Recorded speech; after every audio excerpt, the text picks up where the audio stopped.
Quentin here makes sustainable clothing. Yep. His shipping company, FedEx, has set a goal of having carbon-neutral operations by 2040. Great news. This sustainability effort makes Quentin very happy. Nice. FedEx, where now meets next.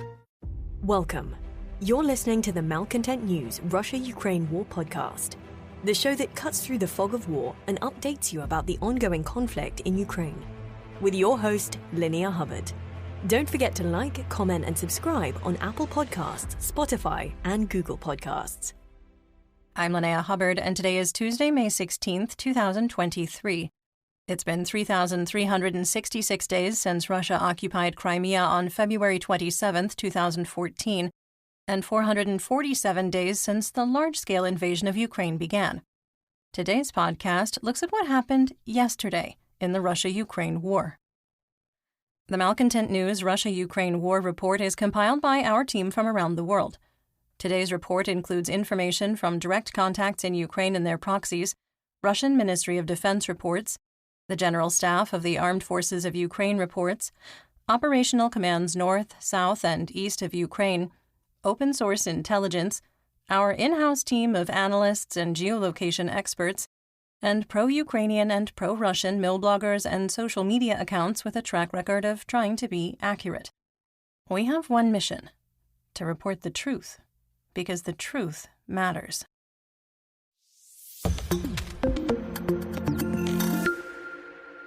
Let's start with our assessment of the current status of the war. First, we assess the Russian Federation has changed its tactics for missile and drone strikes, opting to launch a small number of missiles on a more frequent basis and targeting areas with little military value, but that appeal to an internal audience as proof of continued successful operations. Second, the rift between the Russian Ministry of Defense, or MOD, and private military company, or PMC Wagner Group, continues to disrupt Russian military operations in the Soledar and Bakhmut operational areas. Third, our assessment that Ukraine had ended its retrograde operation within the city of Bakhmut was inaccurate, with the process of a slow, planned withdrawal continuing despite continued success on the northern and southern flanks. Fourth, in preparation for larger offensive operations, Ukrainian forces continue shaping operations on multiple axes, creating panic and uncertainty among Gauleiters, Russian administrators, and military leaders. Fifth, Russian sources have significantly increased their information warfare through Russian state media, social media, and Russian Ministry of Defense reports, following previous patterns during periods of Ukrainian military successes. And finally, we've identified shaping activity by the Ukrainian armed forces in 4 locations that could indicate a larger attack is being prepared.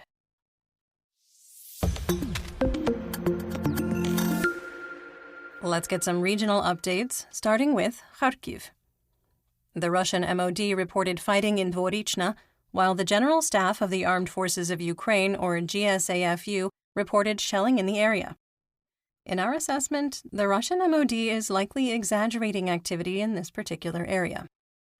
There is conflicting information on the status of Masyutivka, with the GSAFU reporting that Russian attacks during the day were repulsed, Ukrainian-aligned source Deep State and Russian mercenary mill blogger Rybar reporting the village was captured, and Russian mercenary mill blogger Wargonzo reporting that the Russian attacks failed.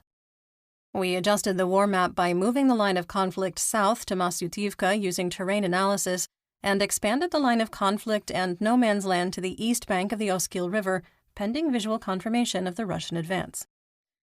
The GSAFU reported that Ukrainian positions in Vilshana were attacked by Russian aviation forces.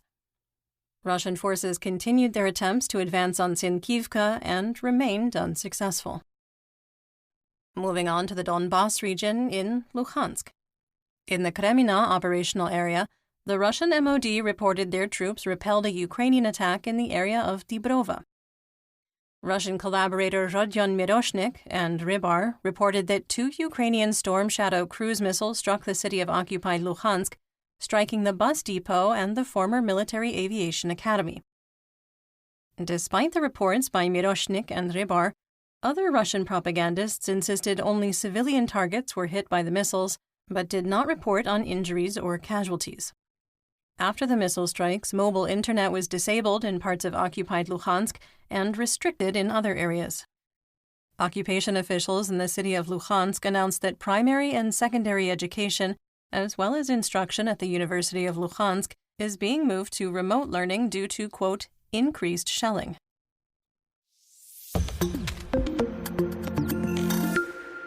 In northeast Donetsk, in the Bakhmut operational area, the Russian MOD reported completing 72 fire missions, and Russian Army Aviation and Air Force, or VKS, completed 7 close air support sorties. We currently estimate that Ukrainian forces maintain control of 2.15 square kilometers of Bakhmut, that's about 0.83 square miles, or roughly 5.2% of the city, with PMC Wagner making additional gains in the north districts. While we have reassessed that Ukraine did not end its retrograde operation, Oleksandr Syrskyi, the commander of the ground forces of the Ukrainian armed forces, visited the front lines, quote, near Bakhmut, saying that commanders of units and subdivisions are to continue the defense operation using the principles of an active defense. We have specific information we geolocated and date confirmed that shows a Ukrainian advance in or near the Klishchiivka operational area that we are not sharing at this time to respect operational security, or OPSEC. In northwest Bakhmut, the GSAFU and Warganzo reported that attacks by Russian-aligned forces in the directions of Friorivka, Bohdanivka, and Hromova were unsuccessful. In northern Bakhmut, as we previously assessed in late April, defense of the residential areas north of Yuvelena Street would be challenging for Ukrainian forces, with PMC Wagner continuing their efforts to capture Bakhmut despite the deteriorating situation on the flanks. In the supermarket area, fighting has reached Yuvelena Street while advances toward the Children's Hospital from Levchenko Street continued. We updated the map to reflect these gains. In west central and southern Bakhmut, there were no reported territorial changes, with PMC Wagner continuing to attempt to advance towards School No. 2 on Korsunskoho Street and regain lost positions at the Industrial College. Some assessment here. PMC Wagner has a political, propaganda, and financial incentive to complete the capture of Bakhmut, which would enable PMC Wagner leader Yevgeny Prigozhin to declare mission accomplished and withdraw from the Ukrainian theater of war or move to an occupation force and end offensive operations. Either move could enable Wagner Group to preserve its dwindling forces to either negotiate a previously announced withdrawal from Ukraine or reconstitute their combat strength. South of Ivanivske, both Russian and Ukrainian sources reported continued fighting, with unconfirmed reports of Ukrainian advances. In the Klishchiivka operational direction, PMC Wagner continued attempts to restore lost positions on the west bank of the Seversky Donets-Donbass Canal east of Predtechne, without success. Reports that PMC Wagner and Russian forces withdrew from Klishchiivka are false. In southwest Donetsk, in the Avdiivka operational area, there were only reports of localized positional fighting near Avdiivka, and in the Marinka operational area, fighting for Marinka was limited to positional fighting with no change in the situation.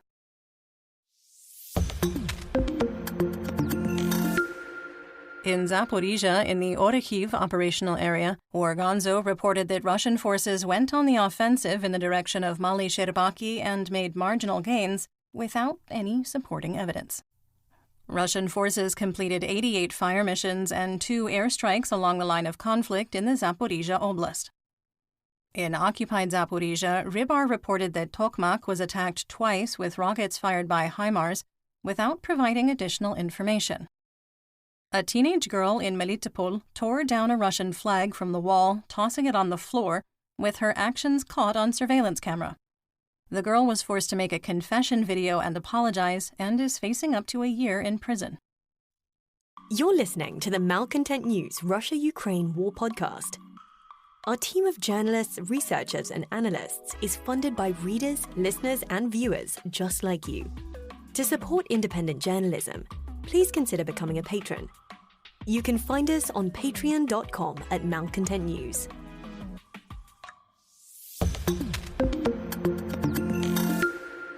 In the Black Sea, Crimea, Mykolaiv, and Odessa region, Operational Command South, or OKS, reported that the Black Sea Fleet has 9 vessels on patrol, including 3 frigates and a small missile carrier stationed in the Azov Sea, capable of launching up to 15 missiles in total. Vessels from the Black Sea Fleet launched 9 caliber cruise missiles in the direction of Kyiv, with at least 1 missile launched from the Azov Sea. 4 of those caliber cruise missiles were intercepted while in transit over the Mykolaiv Oblast, and we'll talk more about the May 15th and 16th missile attack a little later on in the episode. In western and central Ukraine, Russian forces completed 88 fire missions, firing 407 artillery rounds, mortars, Grad and Smerch rockets, drone-delivered IEDs, kamikaze drones, and bombs. The city of Kherson was attacked 14 times, with 60 munitions targeting civilians and civilian infrastructure, wounding 6. A college building was destroyed when it was struck by at least 2 Russian kamikaze drones, with officials not releasing information on whether they were Iranian-sourced Shahed-136 or Russian Orion UAVs. Stanislav was heavily shelled by Russian forces, with no injuries reported. In occupied Kherson, a Russian S-24 Tulpan 240mm self-propelled mortar was destroyed near Nechayev by drone-directed counter-battery. In the Cherkasy region, a Shahed-136 kamikaze drone was damaged by air defenses, forcing it to lose flight control and crash, exploding on impact in a remote area. In Ternopil, Ukrainian officials reported that the May 13th and 14th missile strike destroyed the warehouses of the religious organization Light of Reformation and heavily damaged a university building. 2 people were wounded in the strike. Claims that depleted uranium rounds for British Challenger tanks were destroyed and spread radiation in Ternopil are absolutely false.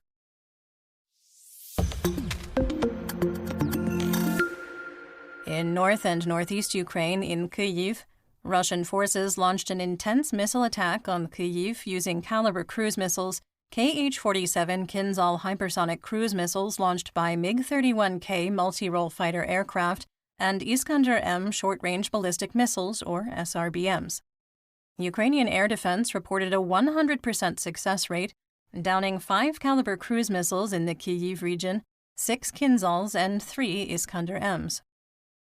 Missile debris from interceptions and air defense landed in 5 districts within Kyiv, causing minor damage at the zoo, damaging 2 cars in Darnitsky district, and destroying 4 buses and a 200-square-meter commercial building. Kyiv Mayor Vitaly Klitschko reported 3 people were wounded by falling debris in the Solomyan district. Contrary to claims on social media, there is no evidence that a Patriot missile launcher, radar site, command node, or entire battery was damaged or destroyed. 4 Hromadas in the Sumy Oblast were shelled by Russian forces, including Bilopilia, Shalakhin, Krasnopil, and Novoslobidsk, targeting 12 border villages. In Bilopilia, 51 mortars and 7 artillery rounds were fired across the border. Novoslobidsk was hit by 3 artillery shells and 6 mortars, destroying a home and damaging power lines. On the Russian front, in the border villages of Belgorod, Russian officials have moved dragon's teeth to block roadways while not anchoring the concrete tetrahedrons to the ground. Pictures showed that in less than a year, the half-height tank obstacles are already crumbling. In Kursk, the construction site of a Russian Federal Security Service, or FSB, in Plekhovo was attacked by a drone, which dropped 4 IEDs, wounding 5 and damaging construction equipment.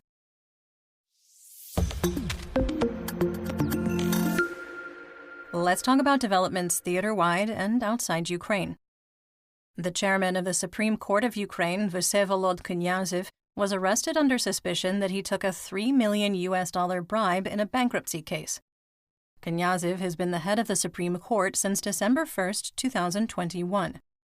Another 18 justices are under investigation in a wide-ranging corruption probe, which is aimed at meeting the requirements to join the European Union. Iceland will provide Ukraine with a portable field hospital, stating, quote, "We remain committed to supporting the Ukrainian people," end quote. Ukrainian President Volodymyr Zelensky, speaking with German Chancellor Olaf Scholz, said that Ukraine was working with Western allies to create a, quote, "fighter coalition," among nations who are ready to transfer modern military aircraft to the Ukrainian Air Force, but did not provide additional specifics. British Prime Minister Rishi Sunak and President Zelensky discussed the fighter coalition at a meeting in Chequers, with Sunak confirming that the United Kingdom would start training Ukrainian pilots, quote, shortly, but would not provide aircraft as the UK does not have available F-16s. Reuters reported that the UK would provide Ukraine with hundreds of air defense missiles and new long-range attack drones with a range of over 200 kilometers. After a May 14th meeting with French President Emmanuel Macron in Paris, Ukrainian officials reported that France would provide the training and a new package of unspecified armored vehicles and AMX-10RC light tanks, also called armored scout vehicles or tank destroyers, that will provision, quote, several battalions of Ukrainian forces. The Washington Post published a story claiming that in January, private military company Wagner Group leader Yevgeny Prigozhin contacted the Defense Intelligence of the Ministry of Defense of Ukraine, or GUR, Chief Kyrylo Budnov, offering to provide the Ukrainian military key information about the Russian military if the Ukrainian military would withdraw from Bakhmut without a fight. The Washington Post article was based on the classified documents leak allegedly committed by Massachusetts Air National Guardsman Airman First Class Jack Teixeira on his Thug Shaker Central Discord server. Our team has committed to not analyzing the leaked documents as some of our analysts include retired United States military officers, the veracity of the documents have been compromised by third-party edits, and some of the documents are what-if scenarios that are being taken out of context in the media. The first rule of ethical journalism is to minimize harm, and continued reporting and analysis of the leaked documents is inherently harmful. Since the story was published, the Post has edited the story twice, removing and then republishing quotes from Ukrainian President Zelensky from the article, including where he tells the reporter, quote, each of these inquiries simply demotivates Ukraine, demotivates certain partners to help Ukraine. Well, one way or another, I just don't understand your goal, end quote. Quick sidebar. I'm going to take a wild guess here that the goal is clicks and ad revenue.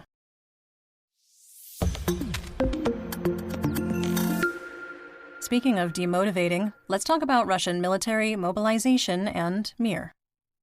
There was an assassination attempt on Igor Kornet, the so-called acting interior minister of the self-declared Luhansk People's Republic, or LNR, at a barber shop where he reportedly followed a predictable pattern of visiting.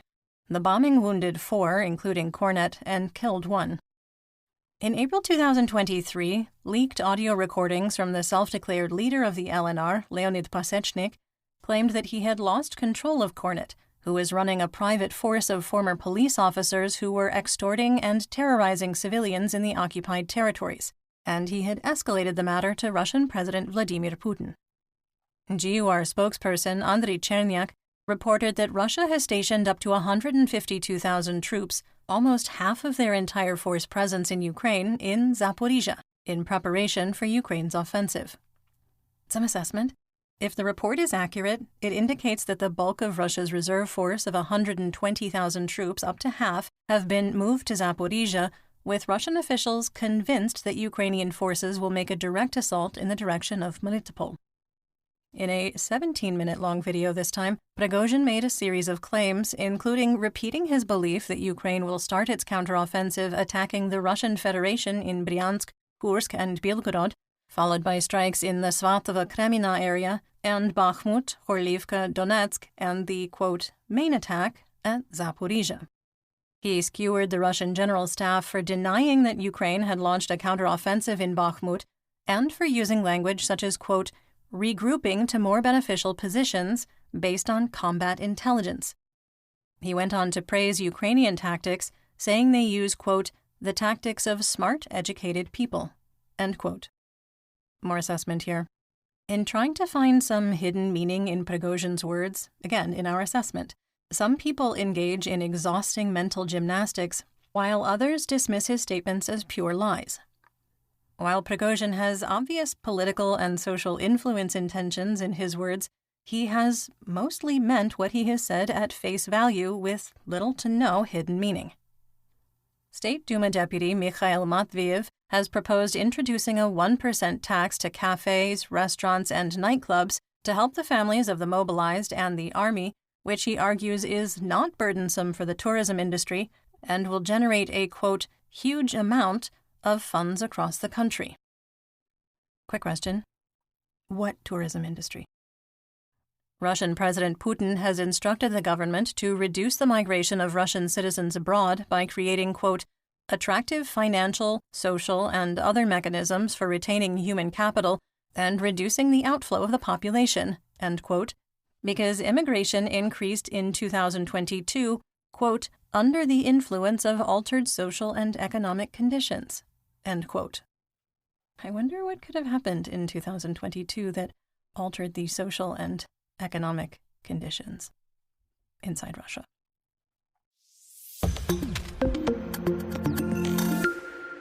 In war crimes and human rights, Ukrainian officials have signaled they're willing to exchange the ex-leader of Motor Sich, Vyacheslav Boguslayev, for 1,000 Ukrainian prisoners of war. Boguslayev is accused of treason for selling aircraft engines to Russia through shell companies in the so-called Donetsk People's Republic and for hiding military helicopters and spare parts from the Ukrainian military. In geopolitical news, if you've been wondering why we haven't covered the speculative reports that the dark potato prince and illegitimate leader of Belarus, Alexander Lukashenko, is hospitalized, being visited by Moscow doctors and suffering from organ failure, well, we have a policy of right over first. Lukashenko made a brief propaganda appearance since the Moscow Victory Day parade on May 9th, showing he is quite ambulatory and not, in fact, stuffed with sawdust. While there have been denials from Russian and Belarusian officials that Lukashenko has COVID, our reliable contacts have informed us that Lukashenko is receiving treatment for COVID-19 and a co-infection of an unspecified virus. Li Hui, the Chinese special representative, will be visiting Ukraine on May 16th and 17th, according to anonymous reports, with the Ministry of Foreign Affairs of China stating that Li's itinerary would be published shortly. The ministry had previously announced that Li will also visit Poland, France, and Germany as part of his trip to Europe. Presidential elections in Turkey are heading to a May 28th runoff after no candidate received 50% of the vote. Incumbent Recep Tayyip Erdogan has led the NATO member Black Sea Grain Initiative participant and enforcer of the Black Sea Montreux Convention for 20 years and is a key political player in the Russia-Ukraine war. And that's what we know. Join me again tomorrow for more updates. Until then, stay safe, everyone. You've been listening to the Malcontent News Russia-Ukraine War podcast. To help keep us independent, please consider providing financial support by becoming a patron. Want on-demand news in your hand? Download the Google News app and make Malcontent News one of your favorites to receive breaking news updates. Thank you for listening.